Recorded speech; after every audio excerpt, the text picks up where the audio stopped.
Hello, everyone. Welcome to our webinar. My name is Christine Rogers. I'm the Watershed Education and Outreach Specialist for the Wallkill River Watershed Management Group. We are a restoration organization that is based in Sussex County, and we work to put projects on the ground that help keep our rivers and our streams clean from pollution.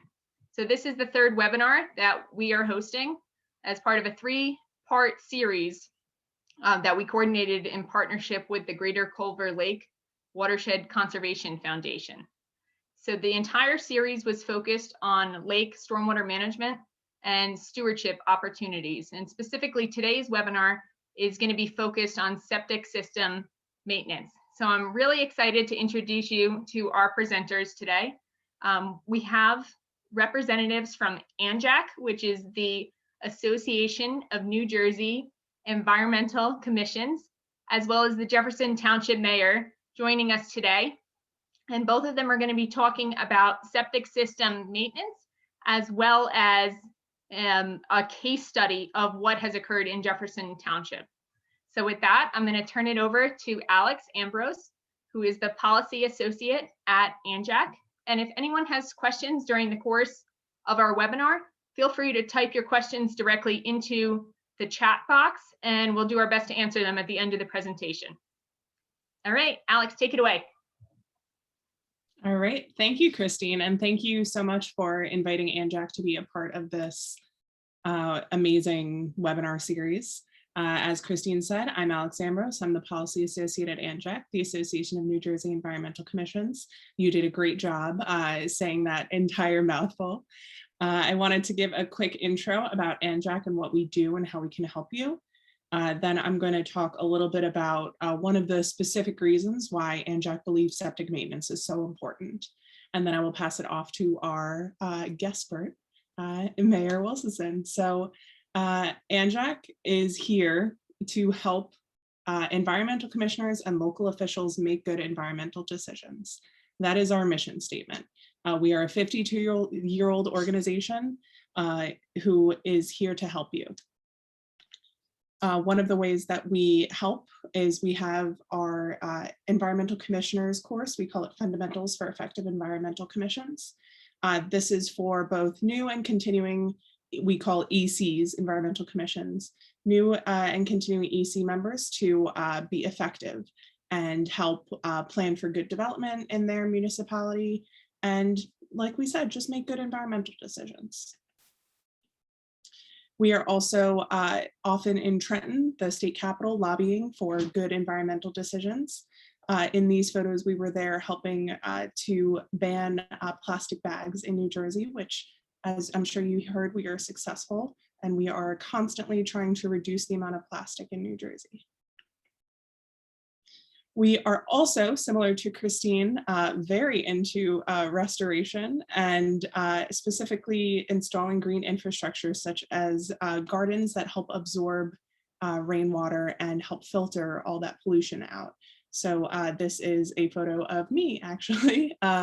Obviously, during the pandemic, we have continued our work and we planted rain gardens in several places. The one here is in Phillipsburg. We also have an open space stewardship grant program that actually just closed, but we do it every single year. It's a small grant program that municipalities can apply for, and you can use that money to do demonstration projects on municipal land. So these are great ways to show your municipality that your environmental commission is not only helping the town's environment, but also beautifying it. So to transition a little bit into our topic today, I wanted to talk a little bit about harmful algal blooms. And I'm sure some of you are probably a little sick of hearing about them because we have heard about them a lot, but it is, I think, good context when we're talking about septic management and septic maintenance. All of these slides that have the Rutgers symbol are borrowed with credit from Stephen Sousa, who is on our board and graciously allowed me to use these. So harmful algal blooms are nothing new, but they are something new in New Jersey, especially 2 years ago. We had that huge increase in harmful algal blooms. And it kind of is just a perfect storm. It is an increase in cyanobacteria and the nutrients that feed them, along with an increase in temperatures, which, as we all know, is happening in part due to climate change. We are just getting warmer, and that creates what my boss loves to call a perfect primordial soup, which is not the most graceful way to describe it, but it sticks with you. These generate a very high concentration of cyanotoxins, and I'm sure you have heard they impact recreational use. So folks can't come in contact with the water. And they also aren't great for the environment of the ecology and water quality of the ponds. So if it is a fishing area, it is definitely recommended that you do not consume the fish in that area. And it also causes a lot of die-offs in fish. This can, like I said, impact the health of humans, pets, and livestock, especially if livestock rely on that water body for water. So why is it such a common problem in places like ponds? Although rivers can get them, it's not quite as common. What we saw in New Jersey was a lot of ponds and lakes having HABs. Like I said, because an increase in temperature, the shallower it is, the more likely it's going to happen. There's limited water exchange. So a river, obviously there's a lot more water exchange than something that's stagnant, and a high nutrient loading. So lawn fertilizer is a huge, huge contributor to HABs. The closer those lawns are to the water body, the less ways that fertilizer can be absorbed instead of going directly into the water. Geese are a huge, huge nutrient load as well. I'm sure we have all seen geese waste, that lovely green stuff right near the water bodies. And just an internal regeneration of phosphorus. So it's very hard to stop a HAB once it is already in motion. The best way to stop a HAB is to stop the nutrients from going in and then let the lake recover naturally. So this is a very specific example. We always like to say every HAB is different. So this is not going to apply to every HAB, but this was a really good example of a study that was actually done in New Jersey because they are still relatively new. We're still doing a lot of studies on them, but this was a very good study in Florida. So on the right, that is a harmful algal bloom. And in Florida, it closed a very important water body of theirs on 4th of July weekend. So HABs not only are bad for human health and the environment, but they can also really harm the economy. I'm sure we have all heard the terrible stories of all the businesses around these lakes that got closed that were really suffering during this time. And this study found that nutrient sources in the local basins, including on-site sewage and septic systems, contaminated the estuary. The study found that wastewater contamination is a significant driver of water quality decline and ecological dysfunction in this specific estuary. And human wastewater nitrogen from the septic systems was a major contributor to the high nitrogen concentrations in the estuary. So I just wanted to give this as an example that there have been studies that show that septic systems are a huge contributor to harmful algal blooms, which then hurt not only our ecology and environment, but also our economy in New Jersey. So I just wanted to kind of set the stage before I pass it off to the mayor. I also just wanted to say very quickly that Anjec is here to help, as I said. This is what we look like nowadays, working safely from home, all separately, but still working. Please contact us if you have any questions about anything I talked about today. If you would like to see any of our resources, please get in contact with us. And without further ado, to stop sharing. And Christine, is it all right if I pass it directly off to the mayor? Great. Mayor Wilsusen, the stage is yours. Okay, let me get my show on the road here. Let's see. All right. So everybody's got me there. We're good. Presentation's up. Welcome everybody and good afternoon. Thank you all for being here on a late Friday afternoon. I had actually pretty nice turnout for Friday at 4 o'clock. I'm very impressed with the amount of people that are on the webinar today. Thank you to Christine and Alex for inviting me to be a part of this webinar to make my presentation. Just for full disclosure, I'm going to tell everybody I have no scientific background whatsoever. I am just an average citizen who have been involved in lake communities for many, many years in many different capacities. I currently serve as the president of the Lake Shawnee Club. I've actually been on the board since 2002 and became president in 2007. And I've been so lucky to be able to keep that post since 2007. I guess I'm one of the lucky ones. Then shortly after, I was asked to be on the Lake Apacon Commission. I served as a police officer in Jefferson Township for about 30 years, retired as a deputy chief of police back in 2016, the end of 2016. And I was asked then by former Mayor Russ Felter to serve on the Lake Apacon Commission. And then, of course, in 2019, I became the mayor of Jefferson Township.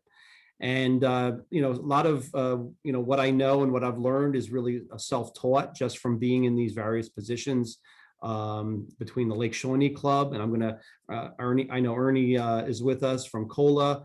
I want to give a shout out that if you don't belong to COLA, you need to belong to it. Ernie's not paying me to say this, but you know, I try to go to as many COLA meetings as I can as president of the Lake Shawnee Club. I've learned a tremendous amount from some of the presenters that have you know, presented at the COLA meetings.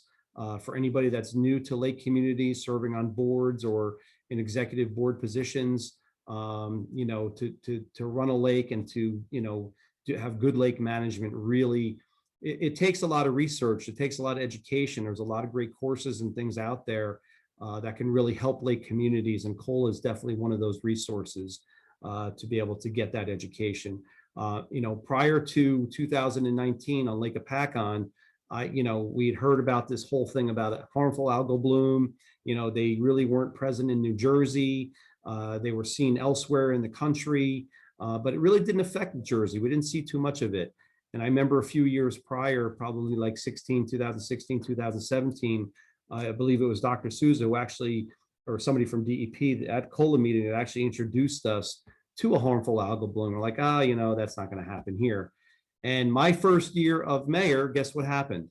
Lake Apacon suffered what they claim to be one of its first harmful algal blooms. Although I've lived in and around Lake Apacon my entire life, I say we've had harmful algal blooms here for a long time, just nobody ever called it that.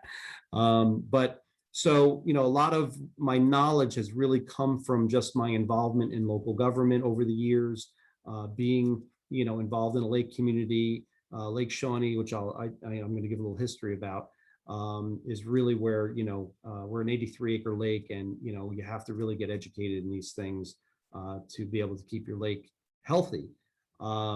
So that's kind of where, like I said, where my background basically comes from. I have, like I said, no scientific background whatsoever. I was asked to do a presentation recently for the Harmful Algal Bloom Summit that New Jersey DEP hosted just a few weeks ago. And this is the same presentation that I did for the Harmful Algal Bloom Summit. So if you saw that, you're going to hear much of the same. Happy to answer any questions I can. But again, like I said, I am not the expert. If I get some terminologies wrong, forgive me, you know, all that kind of good stuff. So we'll kind of get started. So like I said, my background really comes from Lake Shawnee. Lake Shawnee, like many lake communities throughout New Jersey, especially northern Jersey, was built by the Arthur D. Crane Company back in the 1940s. Developed as mostly a summer community with summer homes. Majority of the houses that were on Lake Shawnee, where, as I said, were summer homes. If you can imagine, I'm sure many people can who live in lake communities, because we're pretty much all built out the same. They were not septic systems as we certainly know them today. There were pits in the cesspools and pits that were in the ground, and 55-gallon drums, and, you know, obviously nowhere near the amount of regulations that we have today when it comes to septic systems. And quite honestly, we are still dealing with a lot of those things today. But we're an 83-acre lake. We have 544 properties surrounding the lake. We're kind of, you know, a fishbowl, and, you know, with hills, you know, that come down and drain off into the lake. We were primed certainly for septic runoff into our lake. We are a very, very environmentally conscious lake. We have a 13-member board of governors. Thank God, they're all good workers. Many have been on my board for, some people have been on for 30+ years. Nobody leaves, which is a good thing. And that's very unique among, I deal with a lot of lake communities as my role as mayor in Jefferson. And everybody asks me all the time, how do you do it? How do you keep members from, being the revolving door and such? And just people have a passion for our lake and no agenda. They just want to come in and do a good job for our lake. So, we have an active lake ecology committee as part of the board. Jeff Keith is I call him the lake man. He's our go-to person. We use Solitude for Allied Biological before. They were an excellent lake management company for our lake. They know our lake like nobody else. And we've been very happy with them over that time. But so that's really where my background has come from, is really just serving on the board of governors for Lake Shawnee to kind of get some of the knowledge. What happened with us, or let me just keep going on just a little bit about some of the demographics of Lake Shawnee. We're in the Musconetcong watershed. We actually sit at the very top of the watershed. Basically everything that goes to Lake Apacon and down to Delaware starts basically in and around Lake Shawnee. We have a huge 1,000-acre watershed, not really a watershed, but as officially defined, but a lot of open space behind the lake that is really the beginning of the watershed for all of Musconetcong area. It starts in about the wooded areas behind Lake Shawnee, goes through Lake Shawnee, goes over our spillway, and dumps into Lake Apacon, which then finds its way down through Lake Apacon and on down Musconetcong River and all the water bodies in between until it gets to the Delaware. So that's kind of where we're situated. And I know we have a lot of people that are from the North Jersey area, so I'm sure you're pretty familiar with where Lake Shawnee sits, right off of Route 15 in Jefferson Township on the Sparta border. How I came into how I really came into understanding septic management for Lake Shawnee was back in 2006. There was a study done by Princeton Hydro, who does a lot of the lake monitoring for Lake Apacon, was doing studies in and around the lake, and of course they sample our outlet going into Lake Apacon. And back then they were finding that Lake Shawnee was contributing to about 7% of the phosphorus load into Lake Apacon, which is pretty significant for, basically an 83-acre lake going into Lake Apacon. They had, we had been approached by the town, by DEP. They asked us to be part of a pilot program, which basically involved, pretty much monitoring our lake, which we had been doing already. Along with Princeton Hydro, we were doing a lot of our own lake monitoring. Back at that time, we had a number of developments in and around us that were looking to, there was a rumor of 1,000 homes going in and behind our lake community. It's since been preserved. All that land's been purchased by the township and DEP and the county. But there was rumors that there was going to be 1,000 home development behind us. And we wanted to make sure before that happened that we had a good, record of our lake to understand that, if this development went in, what kind of impacts could it possibly have for us. So we had some pretty good data going into it. But we worked with the DEP on somewhat of a pilot program to do some lake monitoring, because they really wanted to get some before and after sampling, get some sampling, before septic management got implemented, and then also see what happened after. So we were part of that. We went out into the lake, did our little sampling, and recorded those results. And it did confirm that obviously we had more or less a runoff problem of higher elevations of nutrients going into the lake, and the most direct cause that we could find was really septics. We didn't have any type of program in which people had to maintain We try to do education through the club, but nothing officially through the town.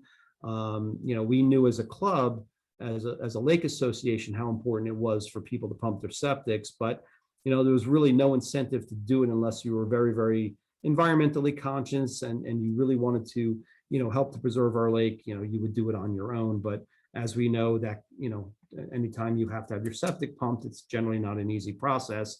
Requires digging up your septic and pumping company coming in and such. So it's not something people are just going to do naturally on their own. Even when you try to explain to them how it really is more of an insurance policy for them. I mean, we know today for many who replace septics in recent years, the cost has grown, exponentially. $30,000 for a septic system today is not unheard of. And we try to explain to people, listen, pumping your septic is just a basic, forget the benefits to the environment. It's just a great insurance policy for maintaining your septic system. Like many lake communities, we saw an influx of new residents coming in. I'm third generation in Lake Shawnee. My grandparents actually came here in the late 40s, but we don't have too much of those types of people around anymore. And houses turn over, people come in, they come from communities in which they have sewer systems. They're not familiar with what a septic is. They have no idea. When you tell them, you can't pour grease down a drain, or you can't put certain chemicals in your septic, and what it can do to the biology, they can just glaze right over. They have no clue. What do you mean we don't, the sewer system, you just put everything in and it goes away. And people don't understand that about a septic system, that this is really more or less a living organism, that it's digesting your waste, and they don't understand that. So again, that's how we started getting involved with even considering doing septic management, just simply studying our own lake and knowing that we were contributing to the phosphorus in Lake Apacon.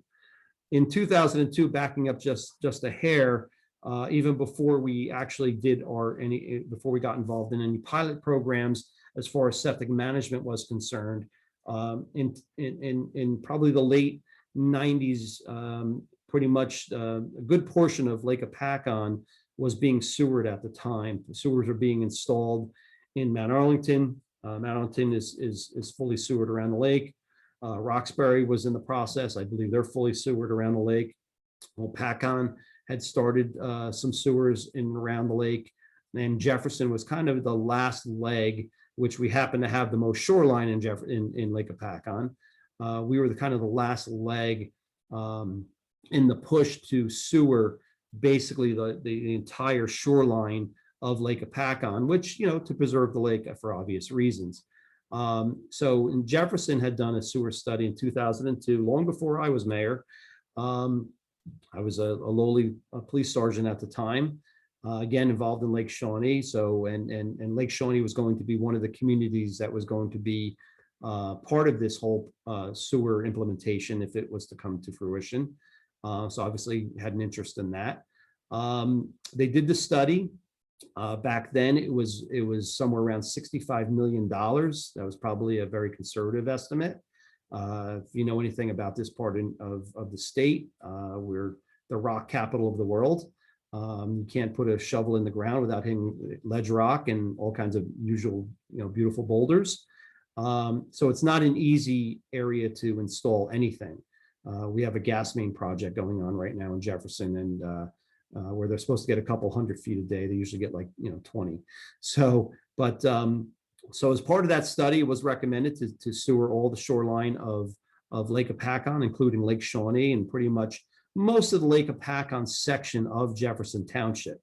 Well, as that study progressed and the cost started going up and the money started drying up, there was really no money left in grants or any type of funding to be able to help offset the cost of sewers, because of obviously very expensive to try to put $65 million on the back of about 5,000 residents really would have broke the bank. And then also in 2004, the Highlands legislation was passed, which basically, for the most part, banned any type of sewers. Jefferson's pretty much 80% in the preservation area. And basically, I'm really kind of just paraphrasing the law here, but basically, sewers in the preservation area were really prohibited, which actually took Lake Shawnee completely out of the equation.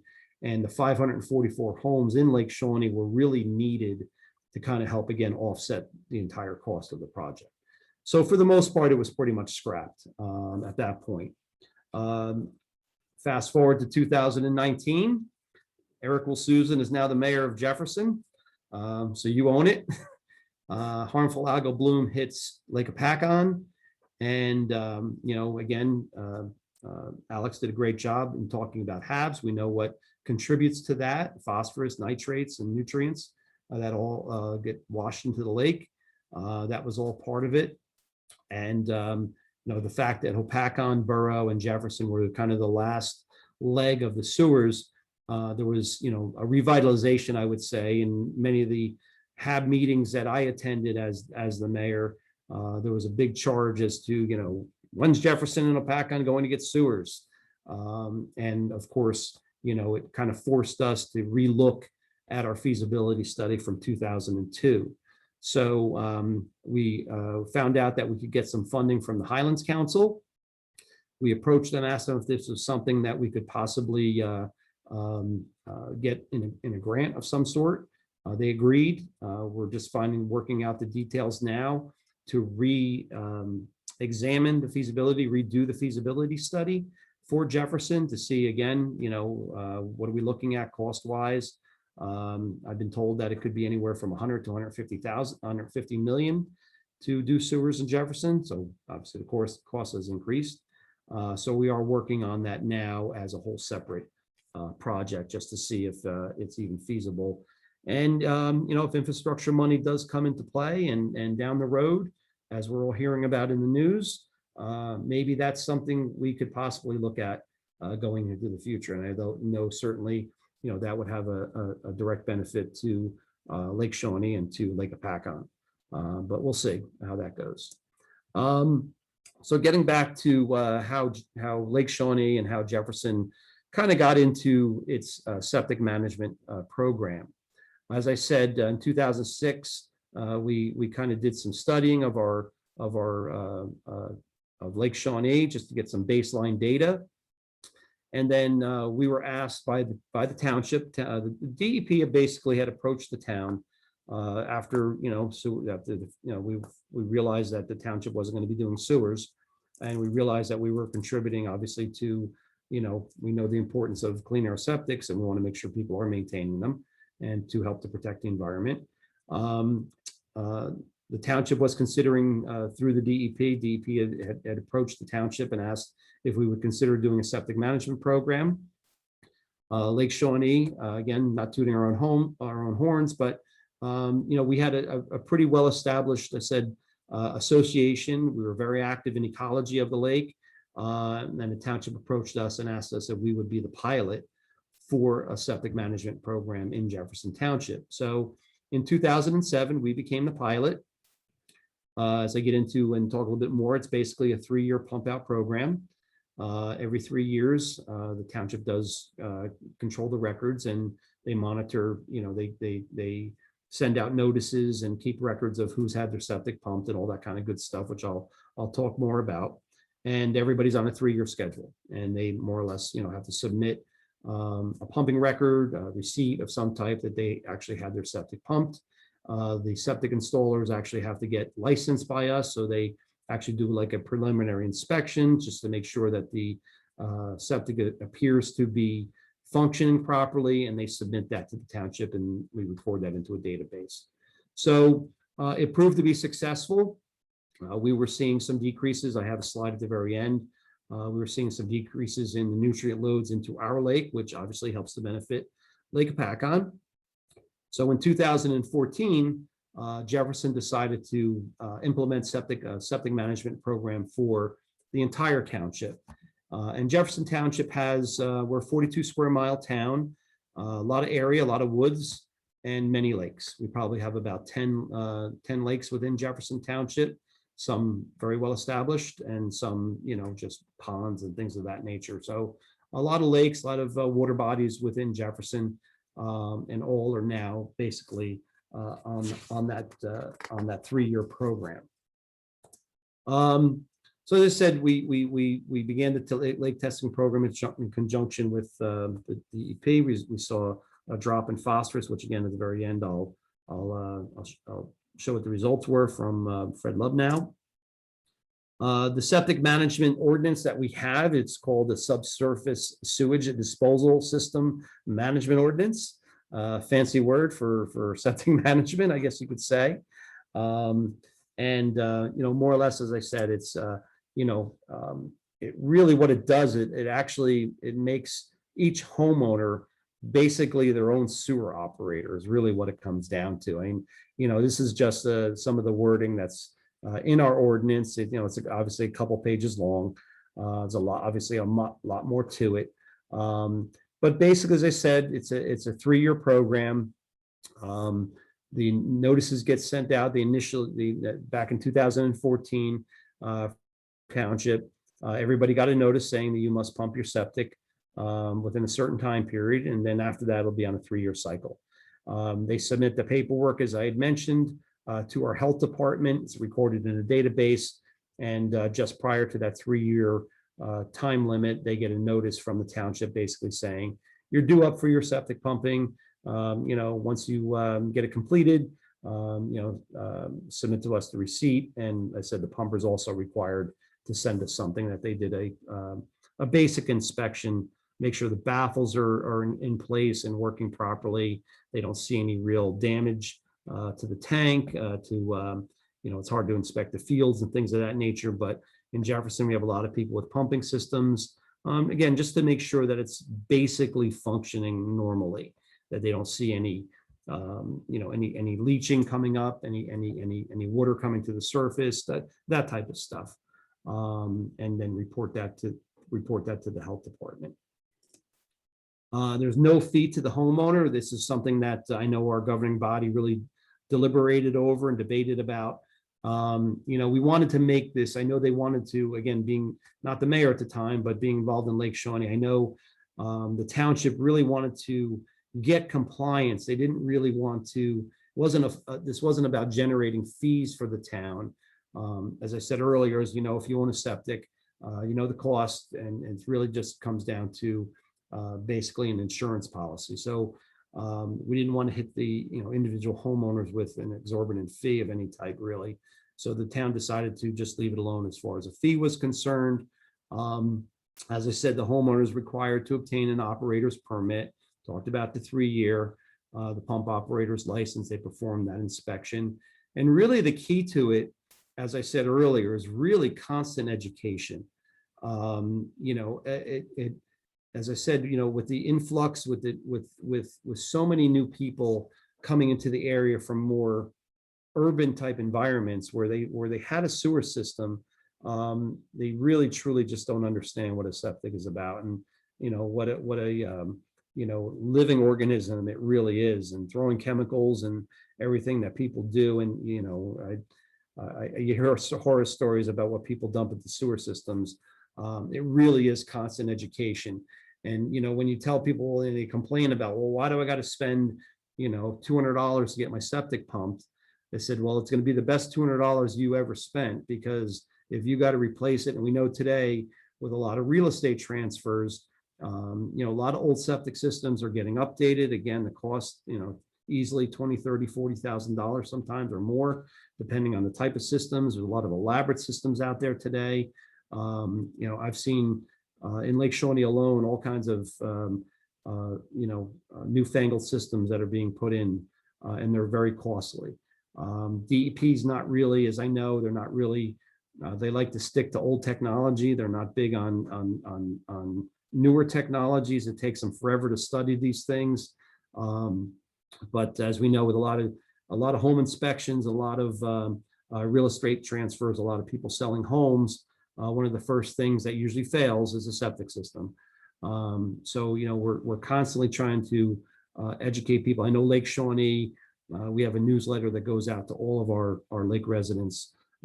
Jeff Keith, my lake man, Every month he writes a little column called Ask Jeff, and he highlights all these types of things, that can help to preserve our lake. So education is definitely key when it comes to septic management. You can't just implement it and send out notices every 3 years and just get people to pump septics. There has to be an ongoing education, especially for the newer people that come in, because Jefferson is a mix of, we have some limited sewer areas in our Oak Ridge section, in one part of Lake Apacon in the Peaks has sewers by a private operator, but that's really it. So we don't have a lot of areas that have actual sewers. So we're highly dependent on septics in Jefferson. And this is actually coming up on my last slide here. This is something I got back from Fred Love now. I was trying to, when I was getting ready to do this HAB Summit for the DEP, all the data that we had done back in 2006 was desperately trying to find it.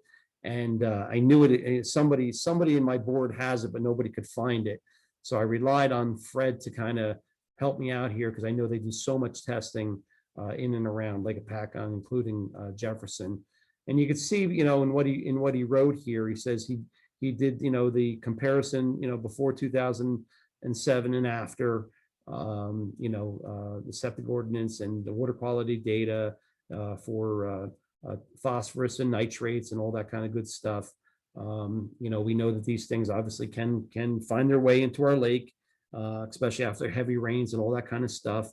And you can see by his writings that just doing septic management alone, there was a 25% reduction in nutrients, nitrates, and such going into the lake. So it definitely did have an impact on Lake Shawnee. We didn't do any other testing in any other lakes or anything like that. Jefferson was pretty happy. The DEP as well was pretty happy with the results that we saw in Lake Shawnee. Implementing it town-wide was a good idea, obviously a benefit. But we didn't do any testing of any other lakes to see if there was any other results from other lakes to see if they found basically the same type of results that we saw. So that's really it in a nutshell for me. I don't know if we're going to have any questions or want to take it from there. All right, everyone. So if you have any questions, please just enter them into the chat. So far it looks like there was just a request for the copy of the ordinance. And I think, Alex, that's what you shared with everyone, correct? All right, so everyone can just download it directly from the chat box and you'll have access to it. But if anyone else has questions, either type it in the chat or feel free to unmute yourself and just ask it directly. But thank you both for the presentation. That was really great. And it was great to see an example, a local example of a case study that's been successful in our area. Thanks. Okay. There's a question that says, is there a gauge that you can go into a septic tank to tell the life expectancy of the system? Not that I'm aware of. Basically, today, it really comes down to not really the tank itself. I mean, obviously, one of the things that a septic pumper is supposed to do, and it is, listen, it's the only way to truly inspect a septic system. And one of my first jobs as a young tyke, my neighbor owned a company called Action Septic. So as a teenager, I got my I guess teeth wet, bad word for septic pumper, but I got indoctrinated into the septic pumping business as a teenager through my neighbor who owned a septic pumping company. I actually worked with him for a few years uncovering septics and helping him on the truck. And not to say it's unheard of, but a true way to actually inspect a septic system is to get in it. But what an installer is supposed to do is really see if there's any cracks in the tank. Generally, if it's a concrete tank, they last, a tremendous amount of time. The problem that we wind up dealing with in lake communities, and I've certainly heard this from many other people I've spoken to in lake communities on their boards, is, some of these old summer homes. My best friend, who's actually redoing a house right now in Lake Shawnee, the house was an original Arthur D. Crane model house, as it was built back in probably the 1950s, and it had a 55-gallon septic tank. It's really it was being still used to this day. Had one person living in the house, which, by today's standards would never fly. And now he's looking at one of those $30,000 systems. So the septic installer, or not installer, the pumper is supposed to, put a flashlight in, check for cracks, see if there's any visible cracks, anything like that. But it's not so much the tank that fails as the leach field. That's usually, when we see the sign, you see signs of a wet lawn or a runoff through a wall or things of that nature that just never stops. It's usually the leach field that goes bad. Usually in many cases, homeowners can get away without replacing a tank, let's say, and they have to replace the leach field. They're going to a pumping system, which is really more or less a dosing system that goes into the ground. So no, there's no gauge or anything like that. Some tanks, if they have a pumping system, they have an alarm. If there's an overflow of the tank for some reason, if the leach field backs up, there's an alarm. I know in my system I replaced in 2001. It has an alarm if there's a backup per se in the pump tank, but there's really no gauge. A tank will take as much. That's why a 3-year program is important, depending on how many people you actually have in your family. Toilet paper and toiletries and feminine products, all that kind of stuff. The microbes will digest the sewage. It's harder to digest the paper products. So depending on how much use a septic is getting is really going to, and what chemicals go in it is really going to determine the life of the system. And again, that's why at least a 3-year pump out. Larger families should probably do it probably 2 years, 3 years at the outmost. Smaller families, you could probably get away with it every 5 years, but really that's why the management of it is just so important. Right. So for those of you who were looking for the ordinance, Alex also shared the website that you can access it directly. And when I send out the recording of this webinar, I'll attach the ordinance just for anyone who wants to have a look at it. So the next question is, can a baffle filter be added at any time or just initially when the system is installed? And do they really help extend the life of the septic system?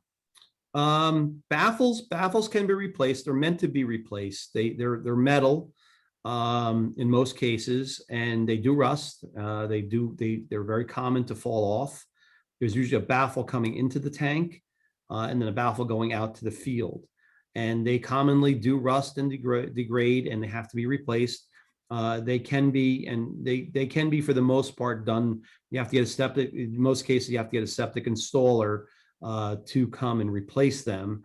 It's not something I recommend a homeowner trying to do on their own, but they can be replaced, and they should be replaced. If a septic pumper comes, they pump your tank, they take they do the inspection of the tank and see that a baffle is missing, they do have to report that to our health department, and that there would be a follow-up with our health department to make sure that homeowner did replace the baffle, because that can have a direct impact on the health of the septic. And the last thing you want is, the purpose of a baffle is to really keep the solids out of the leach field and allow just the effluent and water more or less to get through the baffle. So if you've got solids running through that hole into the field, that's a major problem. You're going to destroy your field, and you're going to be looking at, at least replacing a new field. So yeah, but yes, they can be replaced. Okay, and then the next question, they say maybe too specific of a question. I'm about to replace a furnace system with a high efficiency unit. The contractor proposes to run the line into my 20-year-old septic. Is that bad for the septic system?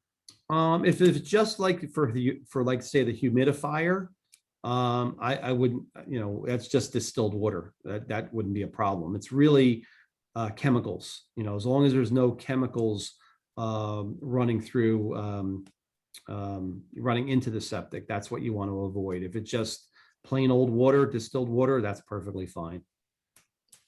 And are we able to share these presentations with everyone today? Sure, I'll be happy to send this off to either Christine or Alex and share away. Be my guest. All I right. have a feeling I'm going to be on a talking circuit or something, because I do one HAB summit, and I've had people. It's funny. I had like 5 people reach out to me after the HAB summit. I'm like, listen, I'm just an average guy.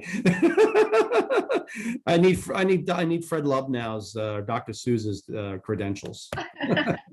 All right. So what I'm going to do is I'll send out the recording, the ordinance, and the presentation to everyone who attended today. All right. So the next question is, should you add any additives to the septic tank to keep it healthy and add to its life expectancy? Yeah, I that's something I actually do in my own home. Ridex, and there's a few other like microbes that you can add to. I know, especially after I've had my septic pumped, because again, it's a living organism. It really is. It's digesting itself, and there's microbes and bacteria and everything else in there. And again, I'm not getting too scientific, but it's a living, breathing organism. And I'll generally, after I get my tank pumped, you've now wiped everything out of it. I'll dump in a packet of like more or less microbes in there to get the bacteria started. So yeah, absolutely. And that can also help to combat some of the chemicals that do get into a septic, laundry detergents, things of that nature, that are, if you don't have a separate gray water system, and many old houses don't, they just have a plain old septic that everything goes into. So your laundry, your dishwasher, if you're, use cleaning products in the house, like the Cloroxes and things like that, they really play havoc with the biology of the septic. So putting in products like Ridex and things like that can really help keep the microbes and the bacteria going in there, because that's what you really want in there to really keep that septic working properly. Perfect. Does anyone Mayor, for someone who is not an expert, you sure know a lot about septic. I'm telling you, it's all self-taught, and I'll bet you it's all because of Ernie and Cola that I'm so educated. Good knowledge. Honestly, I mean, I have to say, I mean, this goes maybe because living in a lake community. I remember my father. I've always lived on a lake, and I could hear it in my ear. My father saying, "Get out of the shower. You're wasting too much water. The septic can't handle it." We live, I live right on the lake. I mean, literally it's 50 feet away. And, we had to be very conscious of how much water we used and everything, because, and not to mention where I live, I'm actually on an island. I mean, it's not an island, but I'm surrounded by water on all sides, with, 8 houses on there. And so that water table, depending on where the lake was sitting at that day, our septic could back up. And my father was always, yelling in our ears. I had 3 kids in the house, and, get out of the shower, you're taking too long. Just the way it was. You grew up with that. Sounds familiar. Yep. Does anyone have any final questions?